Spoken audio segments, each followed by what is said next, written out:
Hello, everybody, and welcome back to another episode of the Slanted Attic Experience. Today we have a long-time friend but first-time guest. His name is Liam, and without further ado, I'm going to let Liam introduce himself, and we're going to get right to it. Hey everyone, how's it going? My name's Liam.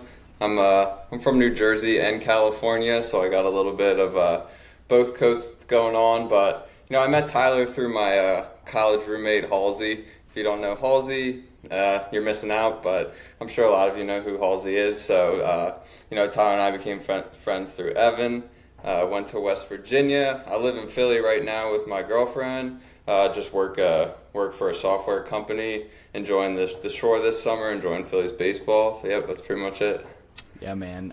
Awesome to have you on. Appreciate you taking the time out of your day to do this with me. I know it's been a couple months in the making. The last few times didn't work out, so I'm glad we got you here today, and I'm very excited to have a lengthy sports conversation with you because Grace and I talk Philly sports all the time, as I'm sure you know, and it's fun to get outside takes on a lot of the stuff because it's just her and I, conversing about that kind of stuff, what we see on the Phillies media. And then the Pirates, we watch both teams almost every day. It kind of does suck. They do fall somewhat on the same schedule, so it's hard for us to watch both at the same time, but we make time to do so. They follow like the same off days and stuff. So high level of the Philly season, I know you guys are cooking. You have the second best record behind the Yankees now. They overtook you guys probably yesterday or 2 days ago, maybe because you lost against the Mets in London. Lost against the Mets in London, and then London had a bunch of travel too, so they fell behind on like games played. So they dropped off a little bit. And they got a little bit of an injury bug recently, just like JT got hurt, Marsh got hurt. Trey was hurt. I was at the game. Trey got hurt. He got hurt like stealing home actually, but that was a bummer. But they're absolutely filthy this year. Probably the best pitching staff in baseball right now. At least they're starting pitching with Ranger really coming into his own. He's always been really, really good, but this year Ranger has been just unbelievable. So with Ranger, Wheeler, and Nola, really they get like 6 solid innings every 3-4 days, which guarantees you like 2 out of 3 games you're getting really solid starting pitching. And then Walker's come back. He's been all right. We're not a big Walker family with me and my brothers, but he's all right. And then Sanchez is our 5th starter, and he's been absolutely great. Probably the best 5th starter in baseball. He could easily be a top 3 starter. I think he's got a really good changeup. He's really, really good too. And then there's just star power up and down the lineup with Harper, Schwarber, Turner. Baum's been great. Stott's really, really good. Castellanos is Castellanos, but they're really, really good. They're really good. Yeah, I mean, you guys made some great decisions a few years ago to lock these guys up, sign them to good contracts, trade for guys that really make a difference in the lineup, not only, baseball-wise, as in statistically, but bring a good energy to the locker room. I mean, those guys look like they're having fun every game they play, and it's so hard to win when you're not feeling it, right? You don't like the clubhouse, you don't love your teammates, X, Y, and Z. So, yeah, man, I watch a lot of those games, and they are stacked. It'll be exciting when Trey Turner comes back. JT, meniscus surgery? Yeah, my guess is they're just like cleaning up his knee. Just been bothering him a couple weeks. He's been playing. I think he wanted to play in London, so they got that over with and then like clean it up. I think it's like 4 to 6 weeks, so maybe he'll be out like 2 months, but get healthy for the playoffs, and I think that's most important. He doesn't want to rest either. He wants to play every day if he can, so. Yeah, for sure. He's one of those guys. Being a catcher can really beat on your knees, though. I'm sure those guys have to have that type of stuff all the time. Yeah. And he catches way more innings than anyone. Over the last couple seasons, he's caught like thousands more innings than other people. So he's super important to the pitching staff, too. I think people don't realize how much catchers do for a pitcher, so. Yeah, that's the reason why we kept what's-his-face behind the plate for so long last year. I think it was Henry Davis. The guy was hitting 160, and he played in like 50 games straight or something because the pitching staff really liked the way he defensively caught. So. Yeah, and the vibes are just unreal with this team. I feel like it's probably the first Philadelphia sports team I've seen that most of America seems to like and enjoy, because usually their sports teams are hated no matter what. So I feel like this is the first group of guys people have like actually liked and enjoyed. Yeah, no, that's totally A valid statement, Yeah. man. No. Yeah, I mean, super strong team. I think you guys are defensive too. I wanted to point out Sanchez is starting tonight, so I saw his stats for the season. I mean, he's got a 2.7 ERA, Yeah. and he's pitched like eight or 12 games or something like that. So I mean, that's very impressive. Yeah, I haven't watched too much like Pirates baseball either. I really just stick to the Phillies, but I know they've been like a little bit better this year. So like, how are they looking? Yeah, kind of a lot bottled up in the organization right now. We're trying to work around a couple guys, lower in the lineup, get some bats in. We're not really having much success on the offensive side of the ball. Now, given the last 2-3 weeks, we've been hitting really well. Like, we put runs on the board, runners in scoring position, and we've really shown up for our solid starters. That being said, we haven't had the money to make any huge moves, and I think we need to make one or two because we are currently right now one game behind a wild card spot in the NL. So honestly, I think we could make it. We're going to fizzle out. We'll make it nowhere in the playoffs, to be honest with you. But our starting pitching staff is phenomenal as well. I mean, we have a young Paul Skeens who's on his 6th game, I want to say. He's sweet. Nuts. I mean, dirty. The guy throws gas, and he's got I think he's got 4 pitches that are just filthy, and he's a spot hitter, And then we got Jared Jones, who arguably is pitching better than Skeens. He's also a rookie. So we've got some young star talent in that starting rotation. Quinn Priester's on the IL. He was pitching okay. We have who's the other guy? I'm trying to think of. Mitch Keller is a good 3-man. We also have I can't think of the last guy. Anyway, they've all been pitching phenomenally well. The problem is on our offensive side of the ball. I mean, right now Nick Gonzalez has our best batting average. He's batting just over 300, but we pulled him up from Indianapolis, I want to say, 2 months ago. So he's a young player trying to get into the rotation. But our long-term guys are playing okay. Kutch is hitting 240, 250. Gotta love Kutch, though. Yeah, good on-base percentage. And then we got Brian Reynolds, who we locked up for a while. He's hitting fine. He's played every game. He's hitting he's 260. good. And then we've got Connor Joe, who's been hitting like 280. The dude's been having a stellar season. Yeah, he's good, too.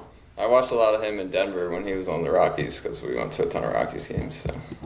Yeah, let's talk about that for a second. I want to say that that's one of the cooler ballparks that I've been to outside of PNC. But to be honest with you, I've only been to 6 at this point. Yeah, I've been to a few. I like that one. I like CBP a lot. I think Citizens Bank Park's underrated. And I've been to AT&T, or I think it's Oracle now, where the Giants play. That's super nice, of course. I'd like to go to PNC. That's definitely on my list. I want to go to Baltimore, too. If the Phillies play there next, I'd love to go, but I want to go to Camden Yards, too. I've been at Camden Yards once, and I brought this up in a previous podcast that I did. I want to say it was episode 8 with Pat. And I went to one game there, and it was the Orioles against the Red Sox.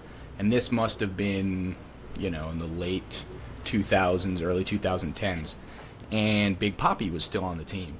So this is the game that Big Papi's up in the count 3-0, 3 wild pitches. They weren't even close.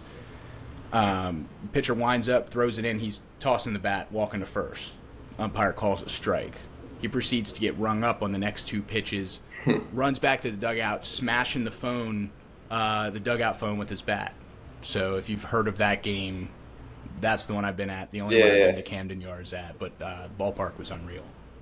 Yeah, I'd like to go. I've been to old Yankee Stadium, too. Before they knocked that down, I went. But I was young. I barely remember it, but we just, drove up from South Jersey for a game just because we knew they were knocking it down. Yeah. But I have, a few pictures somewhere of me and, my grandparents and my brothers there. But Yep.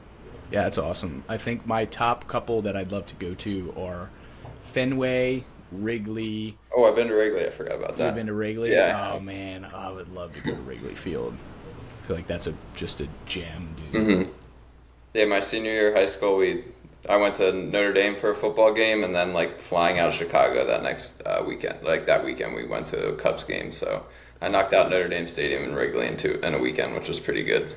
Yeah, that's awesome. Both historic places to be. Yeah, and then one that I'd really like to visit is the Padres Stadium in San Diego there on the water. I just think that's just fucking gorgeous, man. Yeah, yeah. I'd like to go to Fenway too, of course. I've been to San Diego's just like walking by it. I've never actually Sure. seen a game there, um, but I'd like to go there for a game too. Trying to think if there's any others, but I feel like Yeah, I those are think kind of the big ones. those are the most notable, I would Yeah. say. PNC Park's beautiful. I Yeah, was I'd like to there- go there too. was there for my 17th birthday. Yeah. I mean, I don't even remember the outcome of the game. I've only been to one Steelers game, and it was a preseason game against the Packers. So I'm trying to change that this year. I will be most likely in town when Pittsburgh Yeah, plays the that should be fun. Yeah. Russell Wilson rejuvenated in the fountain of youth today. Did you see It'll that be quote? Justin Fields is my guess. That's Yeah, what I think. probably. I think, yeah, because you guys are playing us in the latter half of the season. I think Fields wins the starting job by like week 8. I just think he's good. I just think Chicago's a mess. So Yep. Yep. And I think he really fits into Arthur Smith running offense and a lot of, pull blocks instead of zone blocks.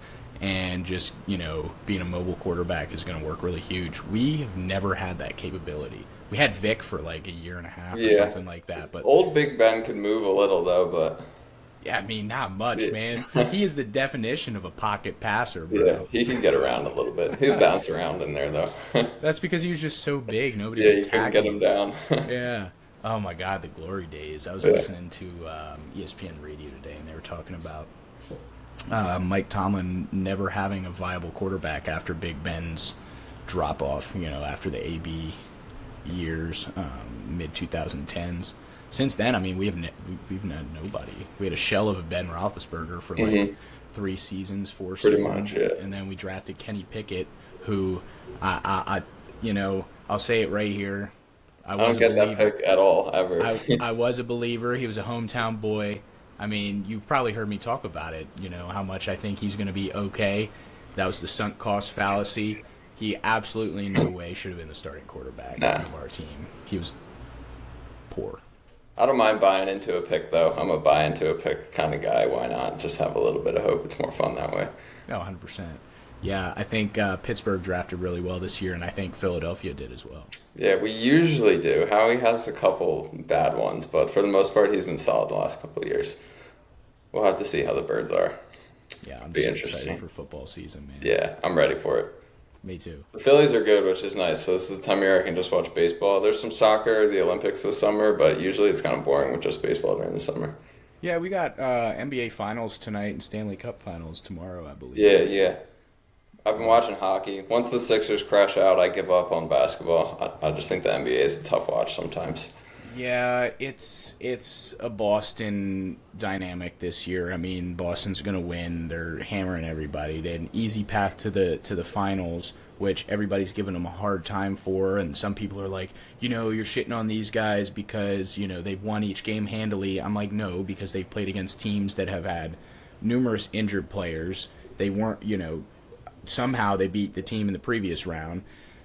Either way, they're showing up in the finals. It's 2-0. They'll probably beat the Mavericks. I think they outpower them. Porzingis is off the floor tonight. Yeah, he is. Yeah, it's hard. It's hard for me to get behind it because I just don't want to see the Celtics win. Yeah, I don't want to see them win either. So, I always have a thought of Dallas wins, though. These are Cowboys fans that are happy. And the Rangers already won, so they would have a World Series and a NBA championship in the same season, Dallas. yeah. But I think it's Boston's time, just with Tatum and Brown, that they're probably going to get one. Yeah. As much as I hate to see Dude, that. that lineup, unbelievably stacked. And Drew Holiday. You can't forget about Drew Holiday. Drew Holiday, Al Horford, Kristaps Porzingis, Derek White. Dude, it's just like these guys are just such solid players, and they really built that lineup around Tatum and Brown, and they did an extremely good job. I mean, the front office should be congratulated almost as much as the team. I know a lot of controversy surrounds that with the Jordan stuff about, the front office and, like, the players and stuff like that. And my take is at the end of the day, the players are the ones on the floor, making the clutch decisions and plays and using their athleticism to score baskets or goals or whatever sport it is. So I think they should be congratulated and celebrated the most However, you can't forget about those people that assembled the team. Coached the team. Brought the guys together, X, Y, and Z. So. Yeah, I definitely think the players deserve the most praise. I mean, that's who I'm watching for. I'm not watching to see Jeffrey Lurie on the screen for 45 seconds. That's not why I flip on the Eagles. Thank you for all you do, but my brother always texts too during free agency. I just want you all to remember this isn't your money. Just have a good time with it. Don't worry about it. Just enjoy the players. Yeah, and that's the crazy thing about the MLB over a lot of other sports is the salary cap isn't there. So yeah. You see these powerhouse teams like the Dodgers and the Yankees come back year over year and have monster teams, because they have a huge payroll. That's where the Pirates are extremely disadvantaged. I don't know what the Phillies' payroll is, but it can't be nearly as massive as those two teams. No, but it's definitely top 5 in baseball. They're over one of the luxury taxes, definitely, or one of the thresholds. Let's check it out. Yeah, I mean, I was going to ask that earlier if Pittsburgh is ever going to spend, because I don't think you ever really have, and I don't know if your owner's ever going to, so... No, Bob Nutting is an owner that only owns the Pittsburgh Pirates. He does not have any investments in any other businesses, so it's hard for somebody like him to spend money on a team, that might not win a World Series. We're already top half in media sales and revenue, and we are, I want to say, the third lowest payroll. Let's see, actually, I've got it pulled up here. I'm going to share the screen with you so we can check it out and show all the viewers out there what we got. So for those of you that are not viewing the video capability on your device, I strongly suggest you do so you can see Liam and I on the screen here. But we have the top 5 teams in the MLB salary payroll. So, New York Mets are number 1 at $308,592,612, with an average team age of almost 31 years old, which is kind of crazy. They stink. Yeah, they're awful. And I don't understand this as much. The active 26-man roster money versus injured, retained, and buried. Not quite sure, because they have way more retainage than any of these other teams. Anyway, Yankees are in second with $305 million. Houston and Philly sit below those guys, but well over $50 million less than both of those teams, which is pretty crazy. Houston coming in third at $249 million. Philly in fourth, $246 million, and then the Rangers in fifth, $232, and then the list goes down. Atlanta, Dodgers, Chicago, Blue Jays, San Francisco, Boston, St. Louis, Angels, Diamondbacks. And those are all within probably a $20-30 million dollar threshold there. And we keep scrolling all the way to the bottom. Oh, and there we have the Pittsburgh Pirates. Yep, Pirates and the A's. There they are. Yeah. Dude, $84.5 million is our total payroll. And we are only second lowest to the Oakland Athletics at $62.9. So let's put that into perspective. So our payroll is $84.5. The Phillies' payroll is $246.3. Yeah, we probably got some players that are your entire payroll. Yeah, that's wild to think about. Let's see, can we click on that? Will it show us the team? Yes, it will. Yeah, and look who our highest paid player is. Oh, Chapman, yeah. Arnoldus Chapman, who we bought this year, and our relieving pitchers have been absolutely terrible. So I'm glad we spent the money. That's great. Yeah, our bullpen's been great too. Is the other thing for the Phillies. I know, dude. That's Hoffman and Strom are nasty. Yeah, O'Neal Cruz is still on a rookie contract, I'm sure. Yeah, that's nice. Million. He'll have to get re-signed. Oh, Bailey Falter is the other guy I wanted to mention. Our starting pitcher. He's doing a great job. Yeah, former Philly too. Is he really? Mm-hmm. I did not know that. Yeah, well, thank you for releasing him so we can pick him up on a low contract. Yeah, no problem. Milk him. So, yeah, and we got Jared Jones, Triolo. He's been interesting. Henry Davis, Paul Skeens, $500K. Man, That's such a steal. I know. Yep. So basically, our big guys, and these are, all I think good investments. Reynolds, Cabrian Hayes, Mitch Keller, McCutcheon, and Bednar. They've been playing well. Michael Taylor, I don't even know who that is, to be honest with you. Rowdy Tellez, Rowdy. thank God he had a good stretch here recently. The fans have been calling for his head for a couple months now.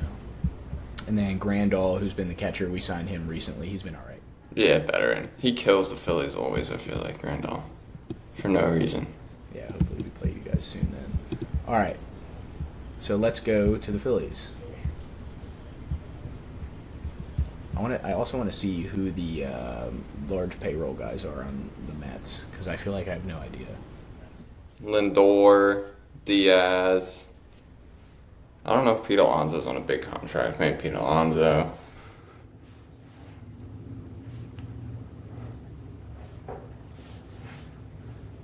All right, so you got Bryce Harper at 27.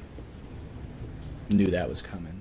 Yep. Yeah, your first 3-4 players are our entire salary cap. Yep, pretty much right there. Or our entire payroll. Which is like so fun. Like it's so fun in the mean- off season to just be rumored to sign all of these guys all of the time. It's just so much fun. Let's see. Where could you reduce? How's this dude? Whit Merrifield? They signed him in the off season. He hasn't been great, but he's kind of just like a utility everywhere player. He's just not really hitting. Sure. Walker, Man, where he's Walker, overpaid that's for what sure. He was good last year, but he had a lot of wins, which don't really matter that much in baseball. Like your win loss is kind of whatever. Like he didn't even pitch in the playoffs. He's getting paid less than Ranger. Yeah, Rangers on a great deal. He's worth way more than that. Yeah, but our bullpen is good with Hoffman and Strom and Alvarado. Kirkring's been good. He's probably lower because he's still a rookie. He's already on here. I don't know what that. Sosa's been really good too with Trey Turner out. He's filled in really, really well. Yeah. I remember him having hitting issues at the end of last year, if I'm remembering correctly, but he's really turned it around. Yeah, he's a little bit just like a role player, so they go through ebbs and flows of just like being very good and being trash. But I mean, it's kind of crazy the discrepancy in baseball with spending though, and it's like always the Yankees and the Dodgers. Those two teams forever have been rumored to every single big free agent. So Everybody back after a brief interruption. For whatever reason, my audio's lagging with my video. So if anybody out there does have a technical fix to that issue, that would be much appreciated. Otherwise, you're just going to have to bear with us as we work through these problems. Anyway, Liam was talking about the Shohei Ohtani deal and maybe how they were spreading it out over the next couple years, because I know he's not taking a large paycheck right now. yeah, well, we were just talking about baseball payrolls too, just how crazy they are, and then like him and Yamatomo just signed these crazy contracts. 10-year, $700 million, which is outrageous for Otani, but then 97% of the money is deferred. So he's not even getting paid that money until like 2030 something or something crazy. He's getting paid out. So like they barely have to pay him any money, which then just allows them to keep signing people. Which is wild, I think, from a financial perspective, because once you want that money now before inflation hits, then you're able to invest it in a bunch of different expenditures and assets. And as, monetary value appreciates, you have that cash already sitting in a bank account. But I do understand where he's coming from. It allows the organization to ebb and flow a little bit more effectively. Sign all these veteran players or people that would take a larger pay cut or paycheck, for these teams. So I get both sides. Yeah, I mean, it's also nice to maybe not like have all that money at once to screw up if you're gonna like mess it up or something like that. Like, Fair. and you're not just getting paid $700 million in like 5 years, but it obviously helps the Dodgers, which is nice. Nice for them. I Yeah. don't like the Dodgers. And I assume he wants to win Otani, so Yeah, 100%. I mean, So he's probably has no problem deferring that money. It's not like money is going to be a problem for him in any sort of way. right. I can't imagine what he's making on like the New Balance deals and Yeah, stuff he's like got to that. make so much money through all that stuff. But I think contracts are just going to keep getting more and more creative like that. I think like the next like group of people, like the thought is to push for like ownership stakes in your contracts and things like that. So I think there's like a whole unexplored world of contracts. Because I Yeah. forget what the clause was, but like Scott Boras with A-Rod just like was creating clauses, and just as an agent, he just like created like a no trade clause didn't used to be a thing. You got traded, but eventually along the way, some agent or someone was like, "Oh, if I sign this deal, my client can't get traded." So I just think it's going to keep evolving into more creative stuff. Like talks of Bryce wants to sign a lifetime contract in Philly and things like that. So I think you're going to see some different contracts these the next like 10, 15 years. Yeah, that's super interesting. So back to the owner stake. Do you think owners will allow players to do something like that? Like, realistically, from like a business perspective? I mean, personally, I don't see owners wanting to give up any money ever, so no. Um, but it could be an incentive for players to like stay there or perform better and things like that because they have like a stake in the team. Or I think another thing it could be is like a percentage of your salary cap. So instead of getting paid like every single year, you just deem like Joe Burrow is worth 10% of our salary cap. So even every year, if the salary cap is going to go up, he gets paid more every single year. And then like the other 90% is just for the team. Or if you could do a contract that way too. So I think there's a lot of different ways you could do a contract. Interesting. That's really Hmm. interesting. I kind of like that. The Yeah, right? salary related Hmm. payroll. Interesting. Yeah. Um, that would definitely change the whole game, in my opinion. I mean, that would be wild. Yeah. Imagine if it was like your percent effectiveness. We run it through an AI, bot that spits out all these stats about what each player is worth as percentage to the team. That would be Hmm. super interesting. And then they'd sign a contract for X amount of years Yeah, that would based on that. guarantee. Yeah, interesting. I wonder if that'd be a more effective way to do it. Honestly, Yeah. kind of I like think Moneyball. Yeah. I'd be interested to see if it would like save you money on like certain positions, like say quarterback. So instead of giving this like huge, huge contract to a quarterback, you can keep them on some like percentage based deal, and then maybe it lets you sign other, players or positions for way more money. Yeah, yeah. While we're on the topic of football, I guess something I did want to ask you because you're a little more in tune to the college scene than I am. But all this talk of realignment and what's going to happen to all these conferences as we progress here because of the ongoing lawsuits with schools like Clemson and Florida State trying to get out of the ACC. One analyst that I listened to, his perspective was that if Florida State and Clemson leave, you can say goodbye to NC State, Duke, North Carolina, and then Virginia and Virginia Tech are likely to follow those three schools. Hmm. And you're left with a bunch of random ass schools and a couple schools that just came in from the West Coast. Yep. Where do you see these realignment deals happening? Like, is it going to be mega conferences? What's your take? Yeah, it's really, really interesting. I think like 10, maybe 15 years ago was kind of the first wave of realignment. Um, I know like West Virginia people famously like to blame Pitt just because they moved to the ACC and kind of broke up the old Big East, and that all broke up, and then West Virginia was stuck out to dry a little bit and got put in the Big 12, which is like kind of awkward for us. We have to travel super far for every game. We don't really have a true rival or anything like that. We got a couple teams closer now, like Cincy's closer, but it's like really creating interesting conferences. I've seen like Chip Kelly, a couple different coaches talk about it, and I think it makes sense for football and maybe basketball to just have like super conferences or mega conferences. They're just like monster sports. You're playing a football game once a week, like it's fine. I think like Cal and Stanford are joining the ACC or something like that, and you got to Yep. play like a tennis match on a Tuesday, and you're flying all the way across the country. That just doesn't really like make a lot of sense to me. Or um, Oregon or whoever joined the Big Ten and the SEC. Like you're just like traveling so far for these sports, it just doesn't really make a lot of sense. So I think there would be no issues if we kept those like local conferences for all of those sports and just made it a little more national for those like monster sports.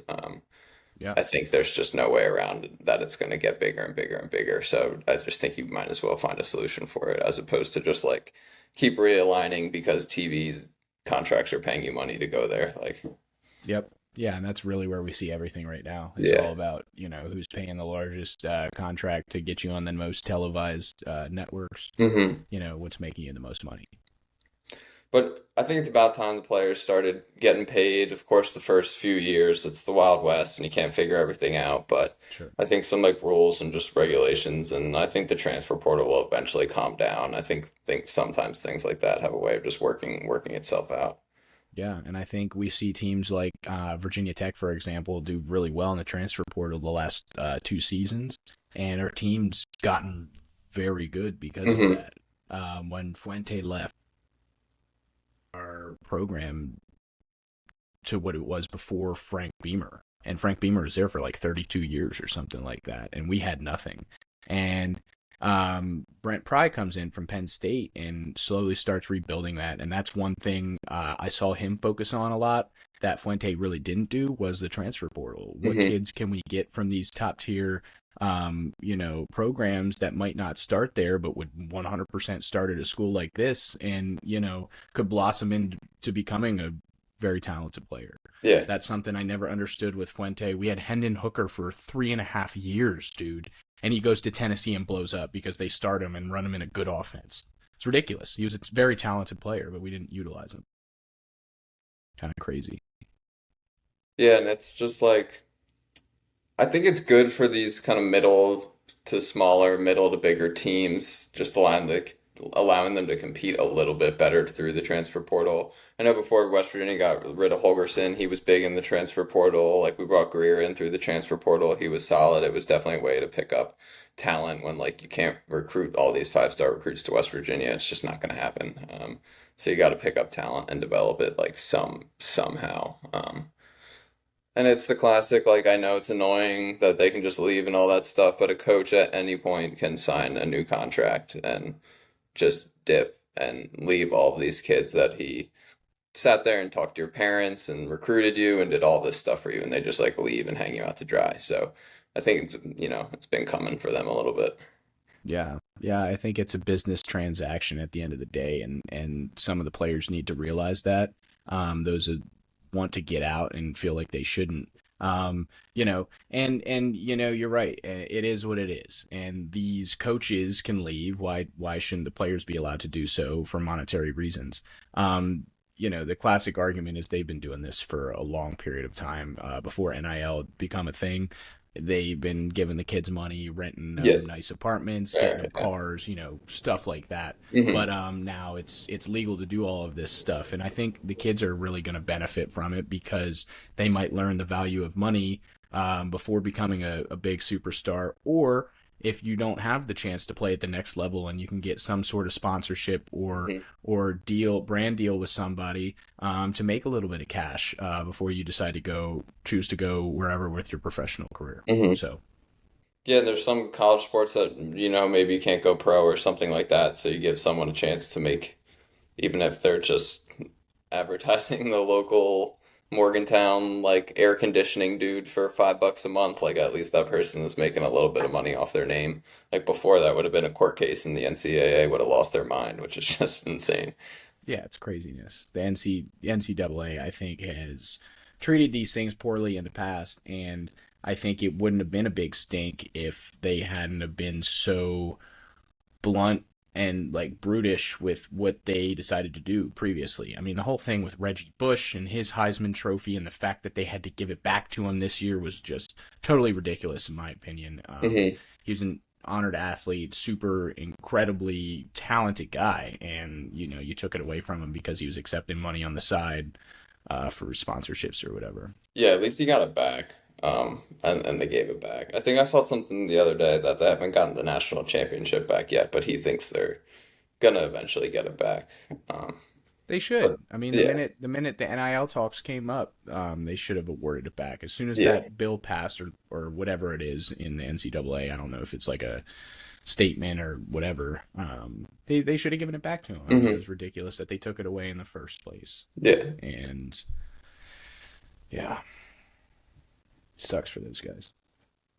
yeah. And it's also all the NCAA wants is money too. So it's just now it's just spreading around a little bit more. You would hope. Yeah, yeah, 100%. Yep, the kids deserve to get paid, and Yeah. that's bottom line. Um, let's move on to the NFL. Let's talk about this season. We brought up the draft class earlier, but any names you think would be important out of the draft class? Maybe a high level of what your record's going to be. Is Jalen Hurts the quarterback of the future? Will he continue to thrive in the Philadelphia environment? I think is my largest question to you.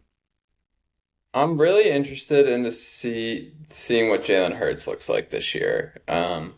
I think he was hurt last year. There hasn't been talk about it, but Fair. he could not run at all. I think I remember a game against Buffalo and like Linval Joseph chased him down, and Joseph is like 350 pounds, and he like chased him down and didn't let him turn up the corner and get up the sideline. So I think his knee was pretty messed up last year. Um, Another offensive change, but I think it's going to be better. I think Brian Johnson and the offense last year was just terrible and a mess, and they just never had a rhythm. I think it was super underrated how they just like didn't have a rhythm. They didn't have like any sort of play calling plan. I felt like every single game he just like called plays willy-nilly, never really tried to establish the run. If he did, it would be like four straight runs and then not throwing and then not running it for like 10 straight plays. The run the ball chance get going at the link that works sometimes. Actually, a lot of the time it does work, but I think he's the guy. I don't think he is top superstar quarterback that people are gonna want him to be, but I think he's really, really good. He protects the football, he's dual threat, like he's smart, he's a good leader, he's a good locker room guy. I think he's like all of those things, but I think we have enough talent around him to win, obviously, with our offensive line, AJ Brown, Devontae Smith, and Goddard.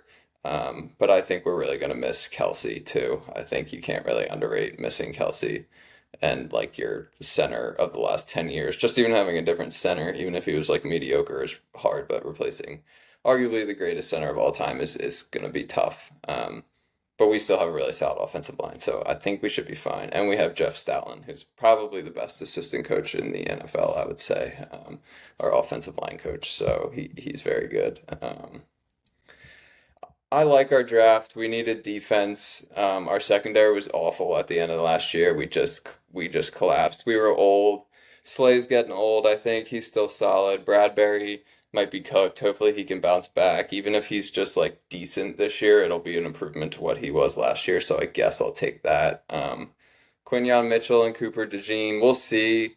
They're rookie DBs. I kind of always worry a little bit about rookie DBs. And we got two white DBs, so we got Reed Blankenship and Cooper DeJean, kind of sick. So we'll have to see how they do, but I don't know. Overall, I think we'll be good. It's going to be us in Dallas. Dallas is solid. I think they won the division last year, so odds are we probably win it this year because nobody repeats in the NFC East since 2004. The Birds did it, so I think it's going to be us in San Francisco again in the NFC. Probably the two best teams, I would say. Kansas City again. I think Miami's all right. I think Buffalo's still good, but I think the Birds will be good Yeah. again. I think we'll rebound. Yeah, I'm totally with you there. Out of everything you said, you hit it right on the nail, or the nail right on the head for me. I think one of the large things that I watched struggle in the Eagles' offense last year was lack of consistency. They didn't run the football with arguably one of the best, maybe not best, but better running backs in the league. I mean, they hmm didn't let DeAndre Swift do his thing. He was really efficient. I mean, he ran the ball extremely well. I think he did what you guys asked of him, but yet there was no flow, like game flow in the offense ever. hmm And that takes away from players, 100% moving down the field. I mean, it's all about a mojo thing, keeping the flow going, staying consistent. And yeah, you're right. And I think they addressed that in this offseason, which is great for you guys. I think that's really going to impact the team as a whole. And Grace had been saying something all year last year about Jalen Hurts having an injury, something with his leg. So I have heard that narrative, and 100% I'm with you there. There's just a lot of talk in the media and online about him, regressing, and what's his face, Tua taking over for a spot in Alabama, and there's drama there. But I mean, I think they just didn't allow him to flourish and succeed last season. So that was kind of a bummer, to be honest with you. And I think they had no energy going into that game against Tampa Bay. I think you guys were always going to lose that game, no matter how well Jalen Hurts played or AJ Brown played or DeAndre Swift ran the ball. Yeah, I agree. It was just like a complete meltdown. There are some rumors of like a mid-season defensive coordinator change and just some like coaching decisions like that messing with the vibe, but I didn't think they were like a fraudulent 10-1 team. I thought they were still pretty solid. They won some big games. They won at Kansas City. They came back against Buffalo. But there's definitely something off. Like the defense was bad. They couldn't get off the field on third down. Tackling was poor. Like the offense was just out of rhythm. They never really played a complete game. They're kind of just like squeaking by. And I think people forget that most good teams are running football teams and run the football. I think the year before when they went to the Super Bowl, they were like a top, I don't have it in front of me, but a top five running team in the league when they went in 2017, 2016. Won the Super Bowl. They were a top running team again. So I don't have any problem with like running the ball more than throwing the ball. Honestly, I feel like nowadays everyone needs to throw it around. I know we have a lot of weapons, so I obviously use them, but I think people forget how effective running football is. And when you have our offensive line, I think that's arguably, with Kelsey at least the last couple of years, was our strongest unit. I think was our offensive line. So why would you not go with your strongest unit and try and establish your running game? It didn't make any sense to me. Yeah, and one thing I would like to note is that you guys do have Saquon Barkley this year, We so do. that is as well as DeAndre Swift was last year. I mean, that's an upgrade at that position. Even I mean, you don't have him at MetLife with the ability to tear his ACL every time he plants his foot on the field. That is a bonus. So I think he's going to really excel with you guys this year. I mean, the dude is a phenomenal runner. He's a freak athlete. I think he's going to be crazy, barring he doesn't get injured. Yeah, obviously, barring any injuries every season, I feel like every team has a couple major injuries, but hopefully with him Sure. healthy, I mean, the offense should be pretty gross. I don't know, like with a Smith, Brown, and Barkley, I don't know if you have any other team in the league with those kind of skill players in those positions. And Barkley's a three down running back, which we haven't had, and he can catch the ball out of the backfield, which we haven't really had. Yeah, I think he's going to be really, really good. I also think it's just going to be like a breath of fresh air for him being on a real football team. Because the Giants, I think, have just been a mess and a joke for the last like 4 or 5 years. I don't understand anything they're doing. They're like coaching hires Yeah. and everything. Daniel Jones, I don't understand any of it. So I think it's just going to be a breath of fresh air for Saquon, and he's going to thrive. Saquon Barkley, they didn't think that that was a valuable enough investment, and that's going to come back to bite them in the ass. So do with that which you will, and we'll see Saquon Barkley on the Eagles with a stellar offensive line, good quarterbacking, good receivers, going to take the threat off of him. He's not the only star player on that team, so I think he's really going to thrive with the Eagles next year. Yeah, and it reminds me a little bit what Washington did with Bryce Harper. There's just some rumors of how they gave him his contract and they gave it in an envelope and it wasn't near anything that he should have been worth and they gave it to him at a weird time and didn't wait till the off season and then like people wanted to call him a traitor for leaving and going to a division rival and I felt like they never really gave Saquon like a real shot in free agency and gave him an actual offer. You franchise tagged him for 2 or 3 years and then you say like why aren't you loyal to me? So I just feel like neither that like they did not handle that situation right at all. And it's hard to pick a running back that high in a Yeah. draft too. I think as talented as he was, it's maybe not like your best bet from building a team from the ground up. But obviously he's such a good player; it's hard to pass him over. Yeah, no, 100%. Something I did want to bring up, I heard on the ESPN radio in Richmond the other day. Some dude had a hot take, and he thought the Commanders could win the NFC East next year. He thinks they drafted phenomenally, and who they added in the offseason, and Austin Eckler was also phenomenal. I just don't see it. You see more football games played between that team and other teams, from my experience. So give me your thoughts. They always give the Eagles trouble for some reason. That's our team that just gives us trouble. Um, they have a good defense. They have like a really good defensive line. I mean, it got broken up a little bit last year, but they still have a solid defense. And they have like a couple of decent players in their secondary. But I just think with a rookie quarterback in that division, it's going to be tough. Like I think he'll be okay. He's athletic. I think Eckler's kind of washed, if you ask me. He might like produce some I stats and agree. things like that, but I don't know how much he's going to really change their wins and losses. Um, like you sign Zach Ertz, like he's nothing anymore at this point in his career. I don't really think. And then you got to compete with Dallas and the Eagles, so that's just four division games that are really really tough for you to win. So I don't think I really see them competing yet. But I do think Terry McLaurin's really really good. But yeah, I just don't think Washington is in the same caliber as Dallas or the Eagles. Yeah, no, that's gratifying to hear because I am not as in tune with that division, quite as much as the AFC North or, who the Steelers are playing, what we got going on here. I do think we're going to be half decent this year, but I that's agree. because we always are. We always end up just above the median. I think we did stellar in the draft.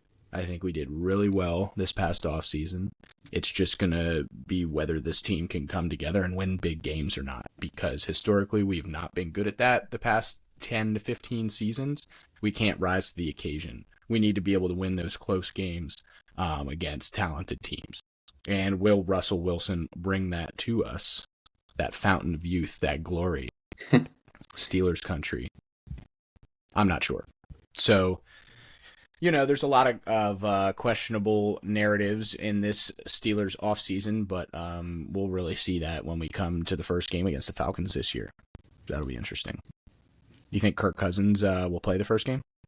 I think he will.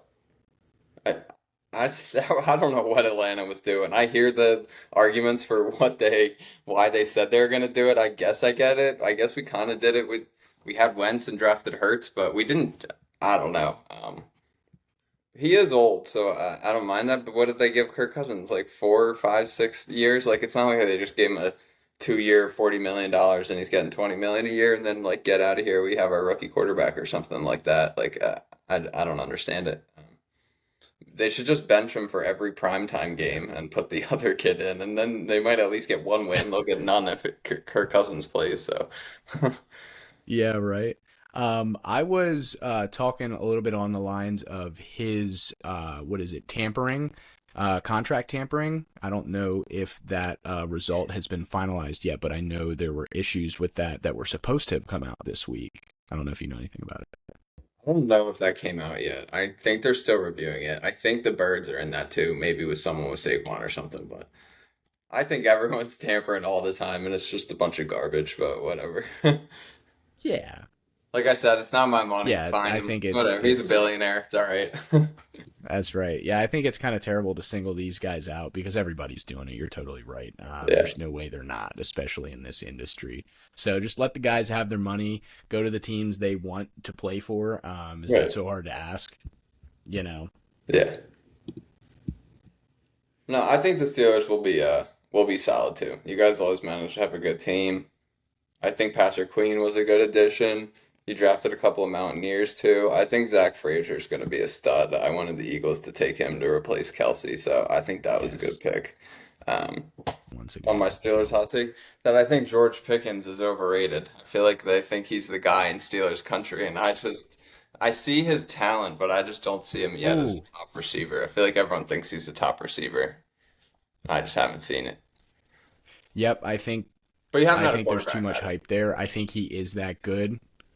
Right. I think he is that good, but I think he's young, and I think we have to let him blossom into that role. I don't think he's ready to be thrust into the spotlight. He's going to be a great number one receiver, but maybe not for another 2 years. He still has to learn under the veterans, learn how the offense works. We got a new OC this year, so it's really going to be a testament to him whether he can cave. Yeah, finally is right. Whether he can cave to the pressure of these coaches, or he's going to be this ignorant dude that he portrays himself to be in the media. So I think that's the huge tipping point there. Yeah, maybe it's just his attitude a little bit that I feel like he acts better than he is. But that's also classic receiver stuff. They always are out there with confidence. But who was your coordinator, Matt Canada or whatever? I don't even know if it's fair to judge anything any player did under him. So Yeah, he was so bad. Yes, Matt Canada, we fired him towards the end of last season. We picked up Arthur Smith from the Falcons, formerly Tennessee Titans hmm offensive coordinator. I'm hoping that he does work out the seasons that he did have there as the OC with Ryan Tannehill and Derrick Henry yeah, produced their two best offensive seasons of their career. So gives me a lot of hope. Not sure yet. I think he took on too much with trying to be the or not the offensive coordinator, but the head coach of the Falcons, biting off more than you can chew, and he just couldn't handle being under the pressure, the scrutiny, and organizing a whole team, I guess. So we'll see if he fits best as an offensive coordinator. I think it's an interesting hire. Anybody is better than Matt Canada at this point. So yeah, we'll see. It's interesting. Ground and pound, man. yeah, and I think it's hard to tell as like a head coach too. They just never had a quarterback. That team was never that good. So I feel like that's just the easy fall guys to get rid of him too. Yeah, I do think his thing with Bijan was a little bit ridiculous. I think they should have played him. I think that was dumb. hmm The I media never, jumped all over that, but yeah. yeah, we'll see. They never used Kyle Pitts either correctly. I feel like they never really like tapped into him. He was always doing weird stuff anytime I watched Atlanta. Yeah, so I'm hoping it was that suspect offensive coordinator that the Falcons had the last 2 years or 3 years, and not Arthur Smith implementing stupid shit that he's going to bring to the Steelers. So I would be kind of pissed off about that, but I don't think so. His offense worked well with a decent quarterback in Ryan Tannehill, who never achieved the same success before or after he was there as the offensive coordinator. I think he threw the ball better. Derrick Henry had some monster seasons. So I think he will Mhm. use Najee Harris, even though we didn't pick up the 6 year option on his contract, or 5th year maybe. That was interesting. I think we might be looking to move on from him and retain somebody like Jalen Warren, who's more of a feature back, a 3 down guy. I think Najee isn't worth what the market is for him right now, and Jalen Warren's still got a year or two left on his contract, and he's been stellar for us the last 2 seasons. So another interesting dynamic to look at the backfield of the Steelers. So we'll see. Yeah, I feel like running backs are kind of tricky too because one year they could be really, really good. Some guy can just come up out of nowhere and like be a beast. I don't think Najee Harris is anything great either. I think he's like a solid back. I feel like he had like a 4 game stretch last year or something where he just like couldn't read a hole. I don't know if he was hurt or something like that, but I feel like he just like moves backwards on every single run instead of just running forward. It kind of drives me nuts for how big he is.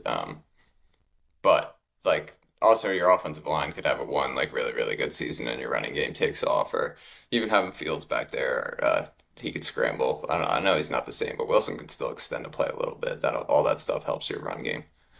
Yeah, 100%. I think Najee Harris has zero field vision. I think he's a power back, and he's achieved success in Pittsburgh the last few years. Every single year, he's had over 1,000 yards. I mean, that's not a terrible season for a running back, or a cumulative, yards per rush, per carry, whatever. I think Jalen Warren is much better. I think he's a much more talented and athletic back. But that being said, it's kind of difficult when you see like a Ezekiel Elliott and Tony Pollard situation and think to yourself, hey, that might be kind of what got going on here. If Najee leaves, is Jalen Warren going to be that guy, that feature running back? So not sure. I think there's a lot of questions to be asked at the end of this offseason. Minicamp just started, so we'll start seeing more headlines about those guys and maybe some more stuff coming up in the next few weeks. Yeah, I feel like too football season always just jumps right up around the corner, and you're kind of just don't have any sports going on, and then next thing you know, it's like late July, August, and now we got college football in August. It's like there's football this month, and then Suddenly it's week 10 of the NFL season. Like, So, some closing remarks, closing statements from Liam and Tyler on the Slanted Attic Experience. Make sure to check us out on your favorite podcast platform. We're just going to get going with a couple MLB takes, a couple NFL takes for this year. I did place a few wagers on division winners of all 8 divisions, I believe it is. You want to hear what I have? Who would you have for all 8? Who do you got? oh gosh. Let me look. Let me look. I'm gonna take the birds, obviously. Um, I'll just do all NFC. I'll take the birds. North, I'll probably go Detroit again. I think Jordan Love's good. I just think that Detroit team's good. Is anybody good in the South? I don't really think so. I'll take the Saints. I think the 49ers are gonna win again, as much as I hate to say that. Um, AFC, I'll probably take Kansas City. I just think I don't see any teams competing in that division. Maybe San Diego, but or Chargers, but I don't really think so. Um, I'll probably go Texans, but I think the Colts are going to be good too. I, I, if Sirianni's a bust, maybe we got rid of the wrong guy and Shane Steichen. People said that with Frank Reich too, but I like Steichen a lot. So I think Indy. I'll pick Indy. I haven't picked the upset yet. Why not? I'll take the Colts. Um, I'm gonna pick Baltimore. I think they're still the best team. Um, Something about the Dolphins. I feel like they're good. They kind of remind me of the Eagles a little bit, of the AFC Eagles. I kind of think of them. But I'm gonna take Buffalo. I think Josh Allen is just a beast, so I'm not gonna pick against him. Yep. You took about half the teams that I did. Of course, as a homer, I had to take the Steelers in the AFC North. Realistically, I see us somehow stupidly beating them 2 games again this year because we did it last year. Somehow it happens when we have a mediocre team, and I think Cincinnati might take the AFC North in all reality. I think with Burrow back, Mhm. they got to figure out some stuff in the wide receiver core. With Joe Mixon being gone, I think they did pick up somebody there, but yeah, I think Cincinnati might come back this year. Mhm. For the AFC East, I had the Dolphins. You made a compelling argument. I just think the Bills have fallen off a little bit. I think they're a little bit discouraged after the last few seasons. But hey, how can't you when you went to 4 straight Super Bowls and lost all 4? Sorry, Bills fans. That's a tough one to hear, I know, but brutal. I'm sorry. You got to be used to it by now. And then AFC South, I took the Texans. It's hard not to see CJ Stroud pop off in Mhm. a division that has a couple teams that aren't very good. However, people gave me shit when I said we're playing the Colts this year, and I think it's going to be a tough game. I think the Colts were good last year. They had to have Gardner Minshew step in, and I think he did fine with that team. And I don't think he is a one quarterback in any any universe, right? I think he's definitely a backup. So that just shows how well that team came together. And Anthony Richardson might be awesome this year. I took the Chiefs, AFC West. I think there's no argument there. I don't see how you take any other team in that division. I took the Eagles in NFC East. The most popular team or the lowest odds team was the Cowboys, actually. So most people are betting on the Cowboys. I took the Packers in the NFC North. I think that playoff game last year, Carlson should have made that kick. They should have beat San Francisco and went to the Super Bowl. To be honest with you, they played that game very well. Jordan Love managed that game well. LaFleur coached it really well. I think it was all around a great playoff run by that team. I took the Falcons in the NFC South. I think the Bucks aren't doing anything. I think the Saints are bad, and I think the Falcons are okay. So that's why I took them. And then I took the 49ers in the West. So, yep, that's what I think is going on this year. Yeah, I still think it's kind of the same crop of top teams with just like the Niners. I think you could throw the Packers and the Lions in there, and then like Eagles, Cowboys in the NFC. And I feel like the AFC is still really like Chiefs, honestly. their competitors kind of had interesting years last year, but it was previously I felt like Burrow and Allen and all the big QBs were kind of like who they were competing with the last couple of years. Yeah. And I think those guys really haven't shown up in playoff situations. So it'll be interesting to see what those guys do this year, especially Lamar coming off an MVP season, huge contract. Burrow being the top paid quarterback in the league. Deshaun Watson, again, in the AFC North. I think we have three extremely difficult teams to play against. I think the Browns do not suck by any means. They were Mm. just behind us. They could have taken a playoff spot last year. So Deshaun Watson, not the answer. Don't want to get into all the previous stuff that he did. All disgusting. I don't think he should be in the league. Anyway, the Browns are genius enough to spend a whopping, ridiculous contract on this guy, and I think he is not what they paid him for. So I think that is kind of constricting them and bottlenecking them at some point. But yeah, I think the Browns have an extremely good defense. So, and they have a lot of good talent players as well, or like specialty players. So we'll see, man. Our division's always a toss up. The Ravens could be the last in the division at like 9-8 or something like that, for all I know. Yeah, I think probably looking at it, you have the toughest division at the moment in the league. Maybe you could say the NFC North is really the only other one. Maybe Eagles, Cowboys, Giants, Commanders, but I feel like that's always a tough sledding every year in the AFC North. Yeah, yeah, 100%. I mean, you see four potential playoff teams. I think all four of those teams are capable of winning at least one playoff game. Hmm. To be honest with you, I think there's a lot of talent on both sides of the ball. They play hard and they have stellar defenses. That's what the AFC North is about, man. Hmm. And I think it's really important to have a good defense in the National Football League. I think that takes you to the championship. We saw that even with the Chiefs. They chose to spend their money, in the correct way and gave Patrick Mahomes zero talent on the offensive side of the ball. And guess what? He was a gunslinger and they won the game anyway. So that just goes to show how cheaply you can put together an offense. And San Francisco had an absolutely nasty defense. They have for a couple of years and have been knocking on the door too. So Yeah, I felt bad for them not getting over the hump this year. I kind of wanted them to win it over the Chiefs, but to be honest with you, that entire game was all Kansas City, man. It was never going to end any other way. yep, I know they beat the Eagles, but I something about the Eagles Niners recently, and when we moved to California, we just don't like any of those teams. So I had no interest in seeing San Francisco win at all. Yeah, no, I'm with you there, man. I feel that. I feel the same hatred as a Steelers fan towards teams like Baltimore and oh my God, even the Packers, man. When Rodgers beat us, kind of sucked. But yeah. All right. Well, appreciate you coming on today. We'll wrap it up here. We're just at about an hour and 5 minutes. Do you have any closing remarks before we get going here? Let's hear them.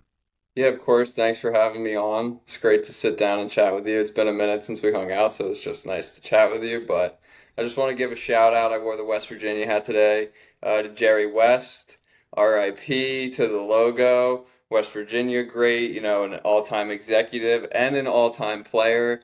Mr. Clutch. Um, just RIP to Jerry. We lost a great one, but one of the greatest basketball players ever, one of the greatest executives ever. So I just want to give him a shout out. Yeah, man. Super important person in the world of basketball. Pretty sure he brought stadium seating, or not stadium seating, courtside seating to the NBA and revolutionized the basketball industry, to be honest with you.